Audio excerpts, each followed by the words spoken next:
الرياض هو الاحتكاك امام اسماء كبيره وثقيله على المستوى العالمي. اللاعب الان راح يستمتع، وهذا اللي ذكرناه منذ قليل بان كل خاصه بانه راح يواجه فرق لاعبين يريد ان يزاحم هذه هذه مباراه تاريخيه تعتبر اسماء بالمزاحمه يعني المشرفه ان يظهر بصوره لا من اقوى الانديه الاوروبيه، صر عضيدا للهلال وواجهه مشعه للدوري السعودي امام واحد جاي كليان. نجوم كبيره حاليا هنا في هذا تتلالى هنا في الدره، بينما هنا فرصه ليو.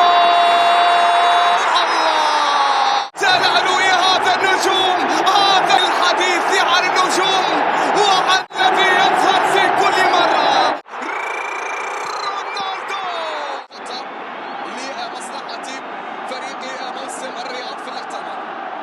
الكره الاخيره خطا كان موجود في ابتلاء ليو تمريره دائما تمريره كره منقوله عن طريق ماركينيوس، وصل نيمار خطيره تاتي للثاني عن طريق ليو، منقول عن طريق الكره، وصلت الكره ممتازه الى كيليان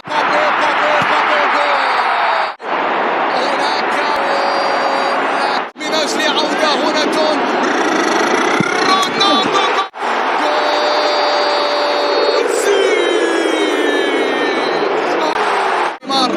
الى مبابي عنده كرة يحاول فيها مبابي الى نيمار من جديد، نقلة من الطرف الايسر لويس كيليان مبابي والعرضية تاتي ماركينيوس دائما ماركينيوس والثاني، بينما هنا نيمار ولو كنت نيمار حتى لعويس قال لا، حتى نافاس بيتيس كرة عالية راسية كيليان الله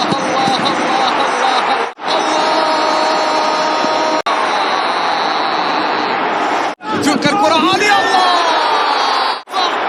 فأنا مدافع انسجل لكم مدافع. كرة عالية بالراس خطيرة والكرة يا إلهي رونالدو الكبير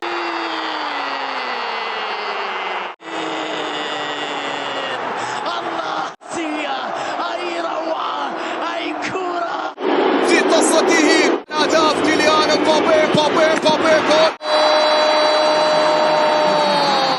بدلا من كريستيانو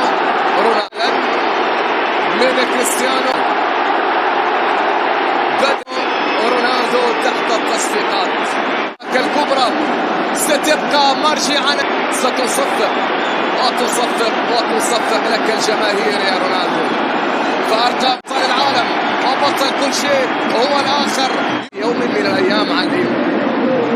جاياردو الذي دافع يغادر أرضية الملعب، وهنا تحية مع جاياردو.